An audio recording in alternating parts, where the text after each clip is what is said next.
Orang Israel ditindas di Mesir. Inilah nama para anak Israel yang datang ke Mesir bersama-sama dengan Yakub. Mereka datang dengan keluarganya masing-masing. Ruben, Simeon, Lewi dan Yehuda, Isakar, Zebulon dan Benyamin, dan serta Naftali, Gad dan Asyer. Seluruh keturunan yang diperoleh Yakub berjumlah 70 jiwa. Tetapi Yusuf telah ada di Mesir. Kemudian matilah Yusuf serta semua saudara-saudaranya dan semua orang yang seangkatan dengan dia. Orang-orang Israel beranak cucu dan tak terbilang jumlahnya. Mereka bertambah banyak dan dengan dahsyat berlipat ganda sehingga negeri itu dipenuhi mereka. Kemudian bangkitlah seorang raja baru memerintah tanah Mesir yang tidak mengenal Yusuf. Berkatalah raja itu kepada rakyatnya, "Bangsa Israel itu sangat banyak dan lebih besar jumlahnya daripada kita. Marilah kita bertindak dengan bijaksana terhadap mereka, supaya mereka jangan bertambah banyak lagi. Dan jika terjadi peperangan, jangan bersekutu nanti dengan musuh kita dan memerangi kita, lalu pergi dari negeri ini." Sebab itu, pengawas-pengawas Rodi ditempatkan atas mereka untuk menindas mereka dengan kerja paksa. Mereka harus mendirikan bagi Firaun kota-kota perbekalan, yakni Pitom dan Raamses. Tetapi makin ditindas, makin bertambah banyak dan berkembang mereka, sehingga orang merasa takut kepada orang Israel itu. Lalu dengan kejam, orang Mesir memaksa orang Israel bekerja dan memahitkan hidup mereka dengan pekerjaan yang berat, yaitu mengerjakan tanah liat dan batu bata dan berbagai-bagai pekerjaan di padang. Ya, segala pekerjaan yang dengan kejam dipaksakan orang Mesir kepada mereka itu. Raja Mesir juga memerintahkan kepada bidan-bidan yang menolong perempuan Ibrani, seorang bernama Sifra dan yang lain bernama Hua. Katanya, "Apabila kamu menolong perempuan Ibrani pada waktu bersalin, kamu harus memperhatikan waktu anak itu lahir. Jika anak laki-laki, kamu harus membunuhnya, tetapi jika anak perempuan, bolehlah ia hidup." Tetapi bidan-bidan itu takut akan Allah dan tidak melakukan seperti yang dikatakan Raja Mesir kepada mereka, dan membiarkan bayi-bayi itu hidup. Lalu Raja Mesir memanggil bidan-bidan itu dan bertanya kepada mereka, "Mengapakah kamu berbuat demikian, membiarkan hidup bayi-bayi itu?" Jawab bidan-bidan itu kepada Firaun, "Sebab perempuan Ibrani tidak sama dengan perempuan Mesir, melainkan mereka kuat sebelum bidan datang, mereka telah bersalin." Maka Allah berbuat baik kepada bidan-bidan itu. Bertambah banyaklah bangsa itu dan sangat berlipat ganda. Dan karena bidan-bidan itu takut akan Allah, maka ia membuat mereka berumah tangga. Lalu Firaun memberi perintah kepada seluruh rakyatnya, "Lemparkanlah segala anak laki-laki yang lahir bagi orang Ibrani ke dalam sungai Nil, tetapi segala anak perempuan biarkanlah hidup." Musa lahir dan diselamatkan. Seorang laki-laki dari keluarga Lewi kawin dengan seorang perempuan Lewi. Lalu mengandunglah ia dan melahirkan seorang anak laki-laki. Ketika dilihatnya bahwa anak itu cantik, disembunyikannya 3 bulan lamanya. Tetapi ia tidak dapat menyembunyikannya lebih lama lagi. Sebab itu diambilnya sebuah peti pandan, dipakalnya dengan gala-gala dan ter, diletakkannya bayi itu di dalamnya, dan ditaruhnya peti itu di tengah-tengah teberau di tepi sungai Nil. Kakaknya perempuan berdiri di tempat yang agak jauh untuk melihat apakah yang akan terjadi dengan dia. Maka datanglah putri Firaun untuk mandi di sungai Nil, sedang dayang-dayangnya berjalan-jalan di tepi sungai Nil. Lalu terlihatlah olehnya peti yang di tengah-tengah teberau itu. Maka disuruhnya hambanya perempuan untuk mengambilnya. Ketika dibukanya, dilihatnya bayi itu, dan tampaklah anak itu menangis, sehingga belas kasihanlah ia kepadanya dan berkata, "Tentulah ini bayi orang Ibrani." Lalu bertanyalah kakak anak itu kepada putri Firaun, "Akan kupanggilkah bagi tuan putri seorang inang penyusu dari perempuan Ibrani untuk menyusukan bayi itu bagi tuan putri?" Sahut putri Firaun kepadanya, "Baiklah." Lalu pergilah gadis itu memanggil ibu bayi itu. Maka berkatalah putri Firaun kepada ibu itu, "Bawalah bayi ini dan susukanlah dia bagiku, maka aku akan memberi upah kepadamu." Kemudian perempuan itu mengambil bayi itu dan menyusuinya. Ketika anak itu telah besar, dibawanyalah kepada putri Firaun, yang mengangkatnya menjadi anaknya dan menamainya Musa. Sebab katanya, "Karena aku telah menariknya dari air." Musa membela bangsanya, ia lari ke tanah Midian. Pada waktu itu, ketika Musa telah dewasa, ia keluar mendapatkan saudara-saudaranya untuk melihat kerja paksa mereka.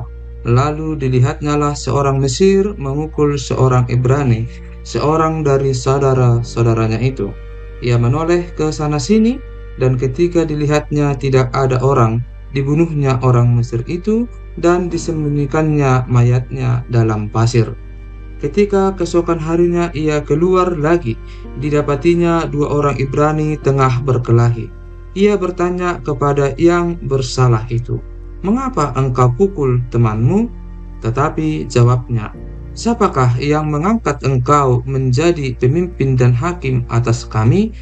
Apakah engkau bermaksud membunuh aku, sama seperti engkau telah membunuh orang Mesir itu?" Musa menjadi takut sebab pikirnya, tentulah perkara itu telah ketahuan. Ketika Firaun mendengar tentang perkara itu, dicarinya ikhtiar untuk membunuh Musa. Tetapi Musa melarikan diri dari hadapan Firaun dan tiba di tanah Midian. Lalu ia duduk-duduk di tepi sebuah sumur. Adapun imam di Midian itu mempunyai 7 anak perempuan.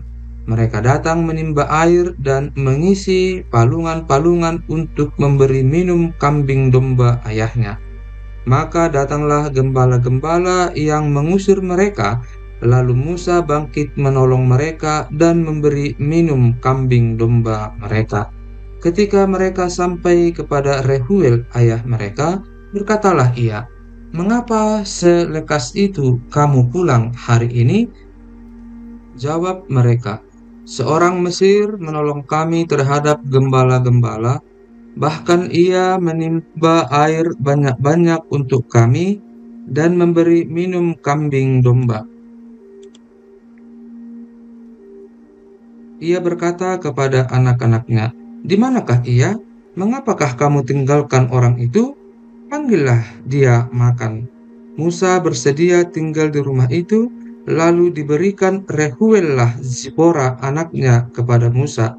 Perempuan itu melahirkan seorang anak laki-laki, maka Musa menamainya Gersom, sebab katanya, "Aku telah menjadi seorang pendatang di negeri asing." Musa diutus Tuhan. Lama sesudah itu matilah Raja Mesir. Tetapi orang Israel masih mengeluh karena perbudakan, dan mereka berseru-seru, sehingga teriak mereka minta tolong karena perbudakan itu sampai kepada Allah. Allah mendengar mereka mengerang, lalu ia mengingat kepada perjanjiannya dengan Abraham, Ishak, dan Yakub. Maka Allah melihat orang Israel itu, dan Allah memperhatikan mereka. Adapun Musa, ia biasa menggembalakan kambing domba Yitro mertuanya, imam di Midian. Sekali ketika ia menggiring kambing domba itu ke seberang padang gurun, sampailah ia ke gunung Allah, yakni Gunung Horeb. Lalu malaikat Tuhan menampakkan diri kepadanya di dalam nyala api yang keluar dari semak duri. Lalu ia melihat dan tampaklah semak duri itu menyala tetapi tidak dimakan api. Musa berkata, "Baiklah aku menyimpang ke sana untuk memeriksa penglihatan yang hebat itu. Mengapakah tidak terbakar semak duri itu?"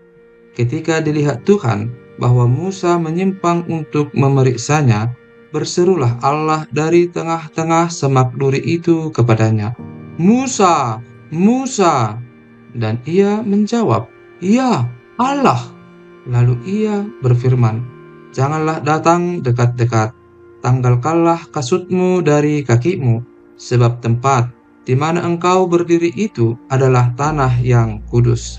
Lagi ia berfirman, "Akulah Allah ayahmu, Allah Abraham, Allah Ishak, dan Allah Yakub." Lalu Musa menutupi mukanya sebab ia takut memandang Allah. Dan Tuhan berfirman, "Aku telah memperhatikan dengan sungguh kesengsaraan umatku di tanah Mesir, dan aku telah mendengar seruan mereka yang disebabkan oleh pengarah-pengarah mereka. Ya, aku mengetahui penderitaan mereka.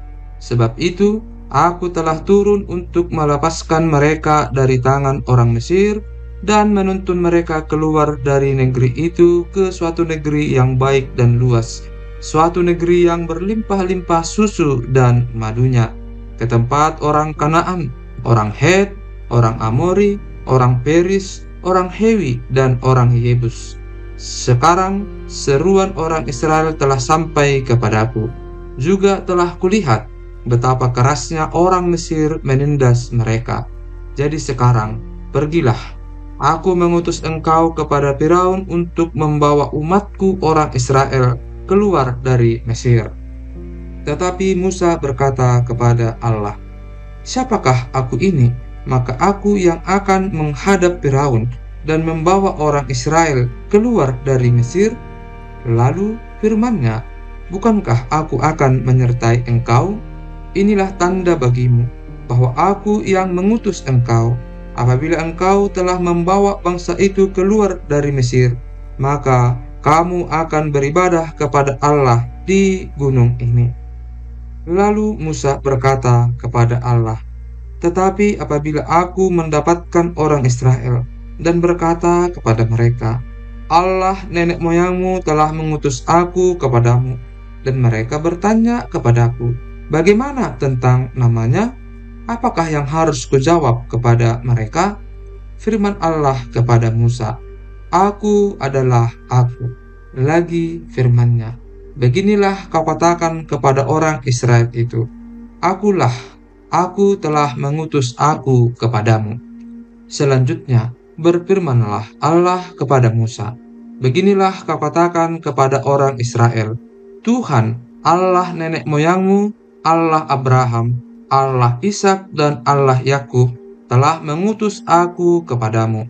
Itulah namaku untuk selama-lamanya, dan itulah sebutanku turun-temurun. Pergilah, kumpulkanlah para tua-tua Israel, dan katakanlah kepada mereka, Tuhan, Allah nenek moyangmu, Allah Abraham, Ishak, dan Yakub telah menampakkan diri kepadaku, serta berfirman, Aku sudah mengindahkan kamu, juga apa yang dilakukan kepadamu di Mesir. Jadi aku telah berfirman, Aku akan menuntun kamu keluar dari kesengsaraan di Mesir menuju ke negeri orang Kanaan, orang Het, orang Amori, orang Feris, orang Hewi, dan orang Yebus, ke suatu negeri yang berlimpah-limpah susu dan madunya. Dan bila mana mereka mendengarkan perkataanmu, maka engkau harus beserta para tua-tua Israel pergi kepada Raja Mesir, dan kamu harus berkata kepadanya, Tuhan, Allah orang Ibrani, telah menemui kami. Oleh sebab itu, izinkanlah kiranya kami pergi ke padang gurun 3 hari perjalanan jauhnya untuk mempersembahkan korban kepada Tuhan Allah kami. Tetapi aku tahu bahwa Raja Mesir tidak akan membiarkan kamu pergi, kecuali dipaksa oleh tangan yang kuat. Tetapi aku akan mengacungkan tanganku dan memukul Mesir dengan segala perbuatan yang ajaib, yang akan kulakukan di tengah-tengahnya. Sesudah itu ia akan membiarkan kamu pergi. Dan aku akan membuat orang Mesir bermurah hati terhadap bangsa ini, sehingga apabila kamu pergi, kamu tidak pergi dengan tangan hampa, tetapi tiap-tiap perempuan harus meminta dari tetangganya dan dari perempuan yang tinggal di rumahnya barang-barang perak dan emas dan kain-kain yang akan kamu kenakan kepada anak-anakmu lelaki dan perempuan. Demikianlah kamu akan merampasi orang Mesir itu.